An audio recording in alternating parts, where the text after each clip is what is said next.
താഴ്വര ഭാഗം 29.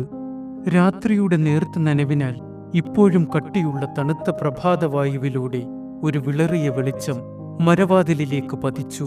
അത് വാതിലിലെ വിടവിലൂടെ രേഖ വിശ്രമിച്ചതും എന്നാൽ ശരിക്കും ഉറങ്ങാത്തതുമായ പായയിൽ നേർത്ത വരകൾ വീഴ്ത്തി. അവളുടെ കണ്ണുകൾ ഇപ്പോഴും തുറന്നിരുന്നു.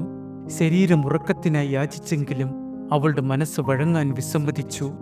അതേ ഭയങ്ങളെ, അതേ മൂർച്ചയുള്ള ചിന്തകളെ, എല്ലാറ്റിനുമുപരിയായി ജെയിൻവറിന്റെ സ്ഥലത്ത് അവൾ പണിതതെല്ലാം ഇപ്പോൾ തകരാൻ പോകുന്നു എന്ന ഉറപ്പിൽ വട്ടം കറങ്ങി. അവൾ എഴുന്നേറ്റിരുന്നു. അയഞ്ഞതും അവളുടെ തോളിലൂടെ കുടുങ്ങിക്കിടന്നതുമായ മുടി കെട്ടിവച്ചു. പതിഞ്ഞ കൈകളോടെ അവൾ പായയുടെ മൂലയിലുള്ള തുണിസഞ്ചിയിലേക്ക് കൈനീട്ടി. അവളുടെ ഹൃദയത്തിൽ അവൾ ഇതിനകം നാടുകടത്തലിനായി തയ്യാറെടുക്കാൻ തുടങ്ങിയിരുന്നു. അവൾ കെട്ടഴിച്ചു പരിശോധിച്ചു.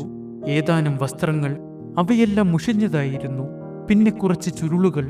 അവൾ ആദരവോടെ 2 കൈകൾ കൊണ്ടും അവയെ സ്പർശിച്ചു. അവ അക്ഷരങ്ങൾ കൊണ്ട് നിറച്ച വെറും പനയോല കഷ്ണങ്ങളായിരുന്നില്ല. അവ അവളുടെ ജീവിതം തന്നെയായിരുന്നു. വർഷങ്ങളുടെ പഠനം, അവളിവിടെ എത്തിയ കാലം മുതൽ അവൾ എഴുതിയിട്ടവ. അവളുടെ മുഴുവൻ വ്യക്തിത്വവും ഈ ദുർബലമായ വരകൾക്കുള്ളിൽ ജീവിച്ചു. ജെയിൻവർ അവളെ പുറത്താക്കിയാൽ ഈ ചുരുളുകളായിരിക്കും അവൾക്ക് അവശേഷിക്കുന്നതെല്ലാം. മഷിയിലെഴുതിയ അവളുടെ ശബ്ദം, അതിൽ കൂടുതലൊന്നും അവൾക്ക് കൊണ്ടുപോകാനില്ലായിരുന്നു. അവൾ സഞ്ചി കെട്ടിവെച്ച് പതിവ് പോലെ എഴുന്നേറ്റ് പുറത്തേക്കിറങ്ങി. കുളി കഴിഞ്ഞ് ഒന്നും മാറിയിട്ടില്ല എന്ന മട്ടിൽ അവൾ ഔഷധം തയ്യാറാക്കുന്ന സ്ഥലത്തേക്ക് നടന്നു. പക്ഷെ ഇന്നവളുടെ അവസാന ദിവസമാണെന്ന് അവൾ മനസ്സിൽ പറഞ്ഞുകൊണ്ടിരുന്നു. അവിടെ അധികമായി അലങ്കോലപ്പെട്ട് കിടന്നിരുന്നില്ല. മരപാത്രങ്ങൾ വൃത്തിയായി അടുക്കി വെച്ചിരുന്നു. ഉരലുകൾ നീണ്ട ജോലിമേശയുടെ അരികിൽ വിശ്രമിച്ചു. മേശയിൽ മുറിച്ച വേരുകളോ ഉപേക്ഷിക്കപ്പെട്ട വസ്തുക്കളോ ഉണ്ടായിരുന്നില്ല. അവയ്ക്കിടയിൽ എന്തെങ്കിലും അലക്ഷ്യമായി കിടക്കുന്നുണ്ടോ എന്നവൾ നിരീക്ഷിച്ചു. എന്നിട്ട് ഒരു വശത്തായി കഴുകി വച്ചിരുന്ന പാത്രങ്ങളെടുത്ത് തുടച്ചു വച്ചു. പിന്നീട് അന്നേ ദിവസം തയ്യാറാക്കേണ്ട ഒരു കൂട്ടം ഔഷധസസ്യങ്ങൾ പുറത്തേക്ക് വച്ചു. അവളുടെ കൈകൾ യാന്ത്രികമായി ചലിച്ചു. പക്ഷെ അവളുടെ നെഞ്ച് പൊള്ളയായി തോന്നി. പുറത്തെ മുറ്റത്ത് നിന്നുള്ള ഓരോ ശബ്ദവും അവളെ പെട്ടെന്ന് തിരിയാൻ പ്രേരിപ്പിച്ചു. ഒഴിവാക്കാനാവാത്ത വിളി പ്രതീക്ഷിച്ചു. ഒരു കാൽപെരുമാറ്റത്തിന്റെ ശബ്ദം കേട്ട് അവളുടെ ശ്വാസം വേഗത്തിലായി. അവൾ നിന്നുപോയി. ഉണങ്ങിയ തണ്ടുകളുടെ ഒരു കെട്ട് വളരെ മുറുകെ പിടിച്ചു. തണ്ടുകൾ അവളുടെ കൈകളിൽ ഒടിഞ്ഞു. അവൾ തിരിഞ്ഞു നോക്കിയില്ല. കാൽപെരുമാറ്റം നിന്നു.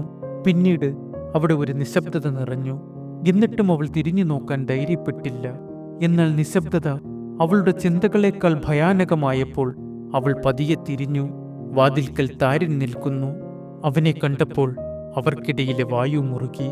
വളരെ മുറുകെ വലിച്ച ഒരു കയറുപോലെ അവൻ ശാന്തനായി നിന്നു. അവന്റെ കണ്ണുകൾ അവളിൽ ഉറപ്പിച്ചു. രേഖയുടെ തൊണ്ട വരണ്ടു. ഒരു നിമിഷം 2 പേരും അനങ്ങിയില്ല. രാവിലെ അവൾ താരിനെയല്ല അവിടെ പ്രതീക്ഷിച്ചത്. അവൾ ഒടിഞ്ഞ തണ്ടുകൾ മേശപ്പുറത്ത് വെച്ചു. അവളുടെ കൈകൾ വിറയ്ക്കാതിരിക്കാൻ ശ്രമിച്ചു. നിങ്ങൾ, അവൾ മന്ത്രിച്ചു. അവളുടെ ശബ്ദം അവൾ ആഗ്രഹിച്ചതിനേക്കാൾ കൂടുതൽ ദുർബലമായിരുന്നു. താരനൊരു ചുവടടുത്തേക്ക് വെച്ചു. ഞാൻ അദ്ദേഹത്തോട് പറഞ്ഞില്ല. രേഖ കണ്ണു ചിമ്മി. അവന്റെ വാക്കുകൾ അവളെ അമ്പരിപ്പിച്ചു. എന്ത്? ഞാൻ കഴിഞ്ഞ രാത്രിയെക്കുറിച്ച് ജെയിൻവറിനോട് പറഞ്ഞില്ല. അവൻ ശാന്തമായി അളന്നു പറഞ്ഞു. ഞാനത് പറയുന്നില്ല. ഒരുപാട് നേരം രേഖ അവനെ തുറിച്ചു നോക്കി. ഒരു വലിയ ആശ്വാസം അവളിലൂടെ ഒഴുകി. രാത്രി മുതൽ അവളുടെ നെഞ്ചിനെ പിടിച്ചിരുന്ന ഇരുമ്പിന്റെ പിടി അയഞ്ഞു. അവൾ അടക്കിപ്പിടിച്ചിരുന്ന ഒരു ശ്വാസം പുറത്തേക്ക് വിട്ടു. എന്നിട്ടും അവൾ ഉത്തരമൊന്നും നൽകിയില്ല. അവൾ തിരിഞ്ഞ് ഔഷധസസ്യങ്ങൾ ക്രമീകരിച്ച് കൈകൾ തിരക്കിലാക്കി. എങ്കിലും ഇന്നലെ സംഭവിച്ചതിന്റെ ഓർമ്മയിൽ അവളുടെ മുഖം ചൂടുപിടിക്കുന്നത് അവൾക്ക് അനുഭവപ്പെട്ടു. ലജ്ജയും അവന്റെ മുന്നിൽ അവൾ ഒഴുക്കിവിട്ട കണ്ണുനീരും. താരൻ അല്പം കൂടി അടുത്തേക്ക് വന്നു. എന്നിട്ട് താഴ്ന്ന ശബ്ദത്തിൽ ചോദിച്ചു, എന്തുകൊണ്ടാണ് നിങ്ങൾ കഴിഞ്ഞ രാത്രി അത്താഴത്തിന് വരാതിരുന്നത്? രേഖ തിരിഞ്ഞില്ല. അവൾ ചോദ്യം ഒഴിവാക്കിക്കൊണ്ട് അവളുടെ ജോലിയിലേക്ക് ശ്രദ്ധ കേന്ദ്രീകരിച്ചു. അവൾ മറുപടി നൽകാത്തപ്പോൾ അവൻ ഏതാണ്ട് സൗമ്യമായി തുടർന്നു. നിങ്ങൾ അറിയണം, ജെയിൻവർ ശിഷ്യന്മാരോടെല്ലാം ഇന്നലെ സംസാരിച്ചു. ഞാൻ എന്തിനാണ് ഇവിടെ വന്നതെന്നും ഞാൻ എന്തിനാണ് അദ്ദേഹത്തിന്റെ അരികിൽ ഇരിക്കുന്നതെന്നും അദ്ദേഹം വിശദീകരിച്ചു. ആരെയും മാറ്റി നിർത്തുന്നില്ലെന്ന് അദ്ദേഹം പറഞ്ഞു. എല്ലാവർക്കും അവരുടെ സ്ഥാനം ഇപ്പോഴും ഉണ്ടാകും. അവളുടെ കൈകൾ ഔഷധസസ്യങ്ങൾക്ക് മുകളിൽ നിന്നു. അവളുടെ ഒരു ഭാഗം അവനെ വിശ്വസിക്കാൻ ആഗ്രഹിച്ചു.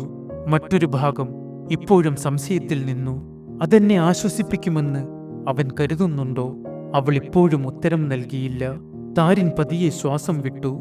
അവളുടെ നിശബ്ദത അവൻ മനസ്സിലാക്കിയതുപോലെ അവളുടെ ജോലിക്ക് ശല്യമുണ്ടാക്കാതിരിക്കാൻ ശ്രമിച്ചുകൊണ്ട് അവൻ അവന്റെ കൈ മേശയുടെ അരികിൽ വച്ചു. ഞാനിവിടെ കൂടുതൽ കാലം നിൽക്കില്ല, അവൻ പറഞ്ഞു. എന്റെ കണ്ടെത്തലുകൾ പരീക്ഷിക്കുമ്പോൾ, എന്റെ സംശയങ്ങൾക്ക് ഉത്തരം ലഭിക്കുമ്പോൾ ഞാൻ എന്റെ താഴ്വരയിലേക്ക് മടങ്ങും. ജേൻവറിന്റെ അരികിലുള്ള ആ ഇരിപ്പിടം അവൻ മടിച്ചു. അവളെ സൂക്ഷ്മമായി നോക്കി. അത് നിങ്ങളുടേതാകും. അതുവരെ എനിക്ക് പഠിക്കണം. ജേൻവറിൽ നിന്ന് മാത്രമല്ല, നിങ്ങളിൽ ഓരോരുത്തരിൽ നിന്നും. രേഖ കണ്ണുകൾ മുകളിലേക്ക് തിരിച്ചു. അതവന്റെ കണ്ണുകളുമായി കൂട്ടുമുട്ടി. അവന്റെ ഭാവം ശാന്തമായിരുന്നു, ഏതാണ്ട് നിരായുധനാക്കപ്പെട്ടവനെ പോലെ. അവളുടെ സ്ഥാനം ഏറ്റെടുക്കാൻ ഇവിടെ വന്ന ഒരാളെപ്പോലെ അവൻ സംസാരിച്ചില്ല. അനിശ്ചിതനായ, വിനീതനായ ഒരാളെപ്പോലെ സംസാരിച്ചു. എന്നിട്ടും അവളൊന്നും പറഞ്ഞില്ല. വാക്കുകളേക്കാൾ നിശബ്ദത കൂടുതൽ സുരക്ഷിതമായി തോന്നി. താരിന്റെ നോട്ടം മേശയിലേക്കൊഴുകി. ചിതറിക്കിടന്ന ഔഷധ സസ്യങ്ങൾക്കിടയിൽ അവൻ ഒറ്റപ്പെട്ട ഒരു പച്ചയില ശ്രദ്ധിച്ചു. അവൻ അതിനായി കൈനീട്ടി. അവന്റെ വിരലുകൾക്കിടയിൽ അത് തിരിച്ചു. ഇതിന്റെ പേരെന്താണ്? അവൻ ചോദിച്ചു. രേഖ നെറ്റിച്ചുളിച്ചു. അവളുടെ നെഞ്ചിൽ സംശയമുയർന്നു. അവനവളെ പരീക്ഷിക്കുകയാണോ അതോ പരിഹസിക്കുകയാണോ? അതെന്താണെന്ന് നിങ്ങൾക്കറിയില്ലേ? ശരിക്കും എനിക്കറിയില്ല. അവൻ അവളെ നോക്കി. പുരുക്കങ്ങൾ ചെറുതായി ഉയർത്തി. എന്താണെന്ന് പറഞ്ഞു തരൂ. അവൾ മടിച്ചു. എന്നിട്ടുത്തരം പറഞ്ഞു. നിവാറില്ല. അവളുടെ സ്വരം മുറിഞ്ഞതായിരുന്നു. താരിനത് അവന്റെ മുഖത്തോടടുപ്പിച്ചു. അതിന്റെ നേർത്ത ഗന്ധം ശ്വസിച്ചു. എന്നിട്ട് പതിയെ അവനത് അവന്റെ വിരലുകൾക്കിടയിൽ ചതച്ചു. ഒരു സുഗന്ധം പുറത്തു വന്നു. ലക്ഷണം കണ്ടിട്ട് ഇത് സന്ധിവേദന കുറയ്ക്കുമെന്ന് തോന്നുന്നു. ചൂടാക്കിയ എണ്ണയുമായി കലർത്തിയാണ് ഇത് ഉപയോഗിക്കുന്നതെന്നാണ് എൻ്റെ അനുമാനം. രേഖ കണ്ണു ചിമ്മി. വീണ്ടും അമ്പരന്നു. അവൾ വിമുഖതയോടെ തലയാട്ടി. അതെ, ഞങ്ങളതങ്ങനെയാണ് ഉപയോഗിക്കുന്നത്. തില എണ്ണയുമായി കലർത്തി വീർത്ത സന്ധികളിൽ പുരട്ടുന്നു. അവൾ തുടർന്ന് സംസാരിച്ചപ്പോൾ അവളുടെ ശബ്ദത്തിന് ആത്മവിശ്വാസം ലഭിച്ചു. ഏതാണ്ട് സ്വയം അറിഞ്ഞുകൊണ്ട്. ശ്രദ്ധയോടെ തയ്യാറാക്കിയാൽ അത് വേദനയെ മാത്രമല്ല, മരവിപ്പിനെയും ശാന്തമാക്കും. പലരും വരുത്തുന്ന തെറ്റ് ചൂടാക്കുന്നതിലാണ്. എണ്ണ പതിയെ മാത്രമേ ചൂടാക്കാവൂ, തിളപ്പിക്കരുത്. അല്ലെങ്കിൽ ഇലയ്ക്കതിന്റെ ശക്തി നഷ്ടപ്പെടും. അവൾ സംസാരിക്കുമ്പോൾ അവളുടെ കൈകൾ യാന്ത്രികമായി ചലിച്ചു. തയ്യാറാക്കുന്നതിന്റെ ഘട്ടങ്ങൾ അനുകരിച്ചു. അവളുടെ കഴിവ്, അവളുടെ അറിവ് അവൾ അവനെ കാണിക്കുകയാണെന്ന് അവൾ മനസ്സിലാക്കി. ഒരുപക്ഷെ അവൾ ഉദ്ദേശിച്ചതിനേക്കാൾ കൂടുതൽ ആകാംക്ഷയോടെ താരിൻ സൂക്ഷ്മമായി ശ്രദ്ധിച്ചു. അവന്റെ കണ്ണുകൾ അവളിൽ ഉറപ്പിച്ചു. വെല്ലുവിളിയോടെ ആയിരുന്നില്ല, മറിച്ച് താല്പര്യത്തോടെയായിരുന്നു. എനിക്ക് ആ പ്രക്രിയ കാണിച്ചു തരൂ, അവൻ പറഞ്ഞു. ഇത് മാത്രമല്ല, ഈ മരുന്നുകൾ ഓരോന്നും എങ്ങനെ ഉണ്ടാക്കുന്നുവെന്ന് എന്നെ പഠിപ്പിക്കൂ. രേഖ നിന്നുപോയി. അവന്റെ വാക്കുകൾ അവളെ ഇളക്കി. അവൾ അവനെ അത്ഭുതത്തോടെ നോക്കി. എന്തുകൊണ്ട്? ആരാണ് നിങ്ങൾ ശരിക്കും? അവന്റെ ഉത്തരം ലളിതമായിരുന്നു. അത് വളരെ വ്യക്തമായിരുന്നു. താരിൻ, ഒരു പഠിതാവ്. അവന്റെ സ്വരത്തിൽ അഹങ്കാരമില്ലായ്മ അവളുടെ നെഞ്ചിനെ മുറുക്കി. അവന്റെ പുസ്തകത്തിൽ അവൾ കണ്ട വിചിത്രമായ കുറിപ്പുകളും ചിത്രങ്ങളും അവൾ ഓർത്തു. അവളുടെ ജിജ്ഞാസ അവളുടെ ഉള്ളിലുണ്ടായിരുന്ന മടിയെ തകർത്തു. അവൾ പതിയെ പറഞ്ഞു, ആ കുറിപ്പുകൾ, അവ എന്താണ്? നിങ്ങളുടെ പുസ്തകത്തിൽ എന്താണുള്ളത്? ഒരു നിമിഷത്തെ മടിയോടെ അവൻ മറുപടി പറഞ്ഞു. എന്റെ കണ്ടെത്തലുകൾ, എന്റെ ചോദ്യങ്ങൾ, എന്റെ ഉത്തരങ്ങൾ. പലതിനും ഇപ്പോഴും ഉത്തരങ്ങളില്ല. അത് കണ്ടെത്താനാണ് ഞാനിവിടെ വന്നത്. എന്നിട്ടും അവളുടെ സംശയങ്ങൾ നീങ്ങിയില്ല. പക്ഷെ അവൾ ഇപ്പോൾ അവനെ സ്ഥിരതയോടെ നോക്കി. അവളുടെ ഉള്ളിൽ മുമ്പുണ്ടായിരുന്ന ലജ്ജ അല്പം മയപ്പെട്ടു. അവളുടെ മനസ്സിൽ ധീരമായ ഒരു ചിന്ത ക്ഷണിക്കാതെ ഉയർന്നു വന്നു. ഒരാശയം, ഒരു സാധ്യത. അവൾ ഒട്ടും മടികൂടാതെ അവനോട് ചോദിച്ചു, നിങ്ങൾക്കറിയുന്നത് നിങ്ങൾ എന്നെ പഠിപ്പിച്ചാൽ ഇവിടെയുള്ളത് ഞാൻ നിങ്ങളെയും പഠിപ്പിക്കാം. താരിൻ ഒരു നിമിഷം അവളെ പഠിച്ചു. ഒരു പുഞ്ചിരി അവന്റെ ചുണ്ടിൽ പ്രത്യക്ഷപ്പെട്ടു. അപ്പോൾ നമ്മൾ രണ്ടുപേരും പഠിതാക്കളാണ്, അവൻ പറഞ്ഞു. രേഖയ്ക്ക് അവളുടെ നെഞ്ചിൽ എന്തോ ഒന്ന് അയ്യുന്നതായി തോന്നി. മുൻപത്തെ രാത്രിയിലെ കനത്ത ഭാരം, ചിന്തകൾ, ഭയം, ദുഃഖം, അപമാനം, അതെല്ലാം ചെറുതായി കുറഞ്ഞു. എന്നാൽ അത് പൂർണ്ണമായും പോയില്ല. പക്ഷെ ഇനി അവളെ തകർത്തുകളയുകയില്ല. താരിനില മേശപ്പുറത്ത് തിരികെ വച്ചു. ഞാൻ വൈകുന്നേരം മടങ്ങിവരാം, അവൻ പറഞ്ഞു. അവൾ തലയാട്ടി. അവർ കൂടുതൽ സംസാരിച്ചില്ല. അവൻ തിരിഞ്ഞു നടന്നു. അവന്റെ ചുവടുകൾ ഇടനാഴിയുടെ അറ്റത്ത് അപ്രത്യക്ഷമായി. അതിനുശേഷം ഒരുപാട് നേരം രേഖ നിശ്ചലമായി നിന്നു. അവൻ പോയ വാതിൽക്കലേക്ക് തുറിച്ചു നോക്കി. മുറി ഇപ്പോൾ വ്യത്യസ്തമായി തോന്നി. ഭാരം കുറഞ്ഞു. കാണുന്ന കാഴ്ചകൾ കൂടുതൽ വ്യക്തമായി. അവൾ അവളുടെ കൈകളിലേക്ക് നോക്കി. അവ ഇപ്പോൾ വിറയ്ക്കുന്നില്ല. അല്പം കഴിഞ്ഞപ്പോൾ ആ പ്രദേശം ശബ്ദങ്ങൾ കൊണ്ട് നിറഞ്ഞു. പതിവ് തിരക്കുകളോടെ ശിഷ്യന്മാർ അങ്ങോട്ടും ഇങ്ങോട്ടും ഓടി നടന്നു. രേഖ കൂടുതൽ ശാന്തമായ താളത്തിൽ ജോലി ചെയ്തു. ശിഷ്യന്മാരോട് സംസാരിക്കുമ്പോൾ അവളുടെ സ്വരം കൂടുതൽ മൃദുവായിരുന്നു. കൂടുതൽ സ്ഥിരതയുള്ളതായും ക്ഷമയുള്ളതുമായി തോന്നി. കുട്ടികൾക്ക് അവളുടെ ഹൃദയത്തിന് മുകളിൽ അമരുന്ന ഭാരം മനസ്സിലാക്കാൻ കഴിഞ്ഞില്ലെങ്കിലും അവളുടെ ഭാവത്തിൽ അവരും കൂടുതൽ ശാന്തമായി നിന്നു. അംഗീകാരത്തിനായി അവളുടെ മുഖത്തേക്കിടയ്ക്കിടെ നോക്കി. പക്ഷെ അവളുടെ ശാന്തമായ ആംഗ്യങ്ങൾക്കിടയിൽ അവളുടെ ചിന്തകൾ വീണ്ടും വീണ്ടും താരിനിലേക്ക് മടങ്ങി. എന്തുകൊണ്ടാണ് അവൻ അവളെ തുറന്നു കാട്ടാഞ്ഞത്? അവൻ അവളോട് കടപ്പാടുകളൊന്നുമില്ലാത്തപ്പോൾ എന്തിനാണ് അവൻ അവളുടെ രഹസ്യം സൂക്ഷിച്ചത്? അവളുടെ ബലഹീനതയും തെറ്റും അതിക്രമവും വെളിപ്പെടുത്തിക്കൊണ്ട് അവന് ജെയിൻവറിന്റെ കൂടുതൽ വിശ്വാസം നേടാമായിരുന്നു. എന്നിട്ടും പകരം അവൻ അവൾക്ക് സമാധാനം വാഗ്ദാനം ചെയ്തു. ഇവിടെയുള്ള സ്ഥാനമാനങ്ങൾ വാഗ്ദാനം ചെയ്തു. അത് ദയയായിരുന്നു. അവന്റെ മുഖം ശാന്തമായിരുന്നു. ശബ്ദം മൃദുവായിരുന്നു. അലങ്കാരമില്ലാത്ത സത്യം. സൂര്യൻ ഉച്ചയോടടുത്തപ്പോൾ അവൾ സാധാരണയായി കുറിപ്പുകൾ കുറിക്കുന്ന മൂലയിലുള്ള മേശയിലേക്ക് അവളുടെ ചുരുളുകൾ കൊണ്ടുപോയി. അവൾ ഏതാനും വരികൾ മാത്രം എഴുതി.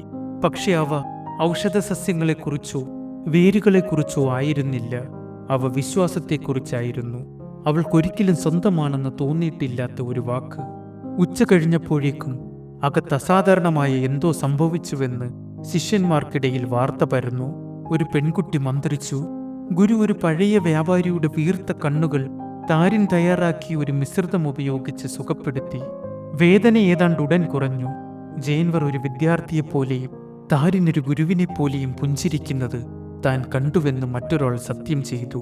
രേഖ അതെല്ലാം ആകാംക്ഷയോടെ കേട്ടു. അവൾക്കതിനെക്കുറിച്ച് കൂടുതൽ അറിയാൻ ആഗ്രഹം തോന്നി.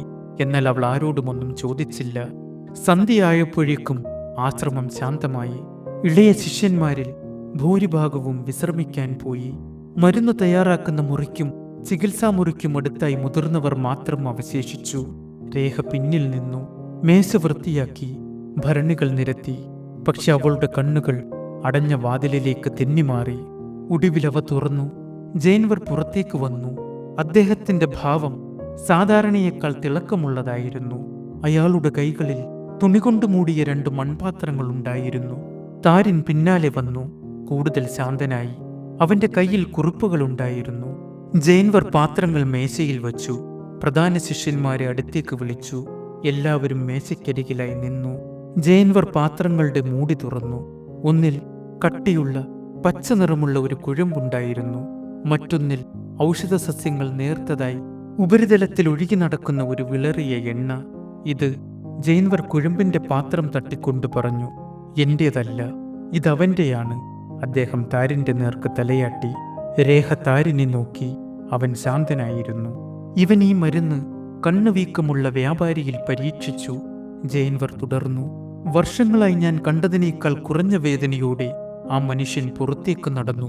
രേഖ പാത്രത്തിലേക്ക് തുറിച്ചു നോക്കി. അവൾക്ക് ചോദ്യം ചെയ്യാനും പരീക്ഷിക്കാനും സംശയിക്കാനും ആഗ്രഹമുണ്ടായിരുന്നു. പക്ഷെ ജെയിൻവറിന്റെ കണ്ണുകൾ അവളെ നിശബ്ദയാക്കുന്ന രീതിയിൽ തിളങ്ങി. ഇന്നു മുതൽ നമ്മളിത് വലിയ അളവിൽ ഉണ്ടാക്കും. ഒരു പരീക്ഷണമായിട്ടല്ല, മറിച്ച് നമ്മളുടെ ശേഖരത്തിന്റെ ഭാഗമായി, ജെയിൻവർ പ്രഖ്യാപിച്ചു. ഇത് നമ്മുടെ പുതിയ അടിത്തറകളിലൊന്നായിരിക്കും. അടുത്തുള്ള മുതിർന്ന ശിഷ്യന്മാർക്കിടയിൽ ഒരു ഇളക്കം നീങ്ങി. അവർ നോട്ടങ്ങൾ കൈമാറി. ചിലർക്ക് ജിജ്ഞാസ, ചിലർക്ക് സംശയം. രേഖ, ജെയിൻവർ വിളിച്ചു. അദ്ദേഹത്തിന്റെ ശബ്ദം അവളുടെ ഹൃദയമിടിപ്പ് എപ്പോഴും നിശ്ചലമാക്കുന്ന ആ ഉറച്ച ഭാരം വഹിച്ചു. നീയാണ് തയ്യാറാക്കുന്നതിന് നേതൃത്വം നൽകേണ്ടത്. അവൾ സംശയത്തോടെയും ആകാംക്ഷയോടെയും ജെയിൻവറിനെ നോക്കി. അത് മനസ്സിലാക്കി ജെയിൻവർ തുടർന്നു. നിനക്കച്ചടക്കം അറിയാം. ഇളയവരെ എങ്ങനെ കൈകാര്യം ചെയ്യണമെന്ന് നിനക്കറിയാം. ഓരോ അളവും കൃത്യമാണെന്ന് നീ ഉറപ്പാക്കും. പക്ഷേ അദ്ദേഹം ചുരുങ്ങിയ നേരത്തേക്ക് താരിന്റെ നേർക്ക് കണ്ണുകൾ മാറ്റി. ഇവന്റെ മേൽനോട്ടത്തിൽ നീ അത് ചെയ്യണം. ജെയിൻവറിന്റെ വാക്കുകൾ അവളുടെ ഉള്ളിൽ സന്തോഷം നിറച്ചു. ഇന്ന് രാവിലെ വരെ ഇവിടം വിട്ട് പോകേണ്ടി വരുമെന്ന് ചിന്തിച്ചിരുന്നിടത്ത് ഇപ്പോൾ അധികമായി അധികാരം കിട്ടിയിരിക്കുന്നു. അവൾക്ക് അഭിമാനം തോന്നി. ജെയിൻവർ എല്ലാവരേക്കാളും അവളെ തിരഞ്ഞെടുത്തു. അവളെ വിശ്വസിച്ചു. അവളെ ഉയർത്തി. അവൾ മനസ്സുകൊണ്ട് താരിനോട് നന്ദി പറഞ്ഞു. മുറി ശാന്തമായി. മറ്റു ശിഷ്യന്മാരുടെ കാൽപ്പെരുമാറ്റം അകലേക്ക് മാഞ്ഞു. അവശേഷിച്ച ശബ്ദം രാത്രിയിലെ വായുവിൽ അലിഞ്ഞു. വിളക്കുകൾ മങ്ങി മിന്നി. കൂട്ടം പിരിഞ്ഞപ്പോൾ മുറിയിൽ ജയൻവറും താരിനും രേഖയും മാത്രമായി. ജയൻവർ അയാളുടെ പതിവ് ശാന്തമായ അധികാരത്തിലിരുന്നു. താരിൻ അവന്റെ കുറിപ്പുകളോടെ മേശയുടെ അരികിൽ നിന്നു. രേഖ അവളുടെ മടിയിൽ ഒരു ചുരുൾ തുറന്നു വച്ചു. ജയൻവർ ചെറുതായി പിന്നോട്ട് ചാരി താരിനെ നോക്കി. അവർക്ക് രണ്ടുപേർക്കും ഇടം നൽകുന്നതുപോലെ താരിൻ പതിയെ കുഴമ്പിന്റെ പാത്രത്തിലേക്ക് കൈനീട്ടി. പിന്നീട് ശാന്തമായ അളന്ന ശബ്ദത്തിൽ സംസാരിക്കാൻ തുടങ്ങി. ഇലകൾ തണലിൽ ഉണക്കണം. വെയിൽ എണ്ണയെ വളരെ വേഗത്തിൽ വറ്റിച്ചു കളയും. താരിന്റെ വാക്കുകൾ രേഖ ചുരുളുകളിലേക്ക് എഴുതി വച്ചു. അവൻ പറയുന്നതൊരു ശകലം പോലും നഷ്ടപ്പെടാതിരിക്കാൻ അവൾ പതിവിലധികം ശക്തിയിൽ അമർത്തി. അതിനുശേഷം അവൻ തുടർന്നു. അവയെ നേർത്ത പൊടിയായി അരയ്ക്കണം. അധികം പരുപരുത്തതാവരുത്, അധികം മൃദുവായി പോകരുത്. അധികം പരുപരുത്തതാണെങ്കിൽ എണ്ണ ചേരില്ല. അധികം മൃദുവായി പോയാൽ അതിന്റെ ശക്തി നഷ്ടപ്പെടും. സന്തുലിതാവസ്ഥയാണ് പ്രതിവിധിയെ സജീവമായി നിലനിർത്തുന്നത്. പ്രക്രിയ അനുകരിച്ചുകൊണ്ട് അവൻ കൈകൾ ചലിപ്പിച്ചപ്പോൾ അവൾ തലയാട്ടി. അവന്റെ കൈകളിൽ അവളുടെ കണ്ണുകൾ ഉറപ്പിച്ചു. വർഷങ്ങളായി അവൾ ജയൻവറിന്റെ വാക്കുകൾ എഴുതി, അദ്ദേഹത്തിന്റെ ആംഗ്യങ്ങൾ മനഃപ്പാടമാക്കി.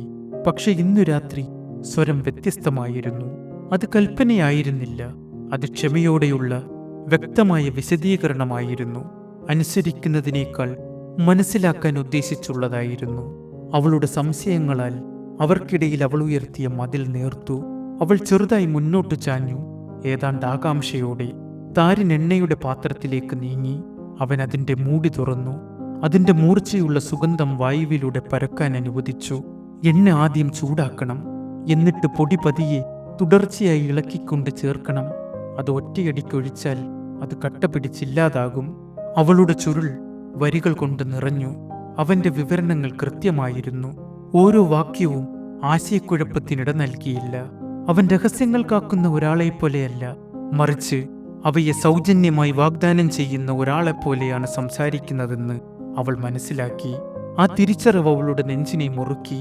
ജയൻവറിന്റെ നോട്ടം അവളിൽ തങ്ങി നിന്നു. എന്നിട്ട് താരിനിലേക്ക് മാറി. അയാൾ ഇടപെട്ടില്ല, കൂട്ടിച്ചേർത്തില്ല, തിരുത്തിയില്ല. അദ്ദേഹത്തിന്റെ നിശബ്ദത ഒരുതരം അംഗീകാരമായിരുന്നു. താരിന്റെ നിർദ്ദേശങ്ങൾ എഴുതിവെക്കാൻ യോഗ്യമാണെന്നതിന്റെ സൂചന. ഈ നിമിഷത്തിന്റെ ഭാരം മനസ്സിലാക്കി രേഖ ഉമിനീരിറക്കി. വർഷങ്ങളായി അവൾ തിരഞ്ഞെടുക്കപ്പെടാൻ, ജയൻവറിനടുത്തിരുന്ന് പ്രാധാന്യമുള്ള അറിവ് രേഖപ്പെടുത്താൻ, വിശ്വസിക്കപ്പെടാൻ സ്വപ്നം കണ്ടിരുന്നു. ഇന്ന് രാത്രി അവൾ അത് തന്നെയാണ് ചെയ്യുന്നത്. പക്ഷെ അത് ഇന്ന് രാവിലെ വരെ അവൾ തള്ളിക്കളഞ്ഞ വെറുത്ത ഒരാളോടൊപ്പമാണെന്ന് മാത്രം. താരിന്റെ ശബ്ദം തുടർന്നു. ഒഴുകുന്ന വെള്ളം പോലെ സ്ഥിരതയോടെ. കുഴമ്പെണ്ണയുമായി കലർന്നു കഴിഞ്ഞാൽ അതടച്ചുറയ്ക്കുന്നതിനു മുമ്പ് തണുക്കാൻ അനുവദിക്കണം. വളരെ നേരത്തെ അടച്ചാൽ അത് പുളിച്ചു പോകും. വളരെ വൈകിയാൽ അത് കേടാകും. കൃത്യമായ നിമിഷം സ്പർശനത്തിലൂടെ നിങ്ങൾക്കറിയാം. അത് ചെറുതായി കട്ടിയാകും, ഗന്ധം മൂർച്ചയുള്ളതാകും. അവൾ തലയുയർത്തി അവനെ നോക്കി. അവന്റെ കണ്ണുകൾ അവളുടെ നേർക്കല്ല, മറിച്ച് പാത്രത്തിൽ, മരുന്നിൽ തന്നെയായിരുന്നു. അവൻ അമ്പരിപ്പിക്കാനോ ബഹുമാനം നേടാനോ വേണ്ടിയല്ല സംസാരിക്കുന്നത്, മറിച്ച് അവന്റെ വാക്കുകളിൽ അറിവ് പകർന്നു നൽകുന്ന ഭാവമാണെന്ന് അവൾക്ക് മനസ്സിലായി. ആദ്യമായി അവളുടെ ഹൃദയം മാറി. അവൾ മുറുകെ പിടിച്ച ദേഷ്യം, അവളുടെ നെഞ്ചിൽ കത്തിനിന്ന സംശയങ്ങൾ, ഇന്ന് രാത്രി അവ മൃദുവായി. അവയുടെ സ്ഥാനത്ത് അവൾ പ്രതീക്ഷിക്കാത്ത ഒന്ന് ഉയർന്നു വന്നു. താരിനോടുള്ള ബഹുമാനം. അവൾ ചുരുൾ പതിയെ അടച്ചു. അവളുടെ കണ്ണുകൾ താരിനിൽ തങ്ങി നിന്നു. എന്നിട്ട് ചുരുങ്ങിയ നേരത്തേക്ക് ജയൻവറിലേക്ക് തിരിഞ്ഞു. ഇത് അപമാനമായിരുന്നില്ല. അവൾ ഭയപ്പെട്ട അവസാനമായിരുന്നില്ല. ഇതൊരവസരമായിരുന്നു. വളരാനും പഠിക്കാനും സ്വയം തെളിയിക്കാനുമുള്ള ഒരവസരം. അവൾ എപ്പോഴും നിൽക്കാൻ ആഗ്രഹിച്ച സ്ഥലത്തേക്ക് ഒരു ചുവടുകൂടി അടുക്കാനുള്ള അവസരം. അവൾ അവളുടെ കൈപ്പത്തികൾ ചുരുളിന് മുകളിൽ അമർത്തി. ഇവിടെ നിന്നാണ് ഞാൻ വീണ്ടും തുടങ്ങുന്നത്, ഒരു പുതിയ തുടക്കം.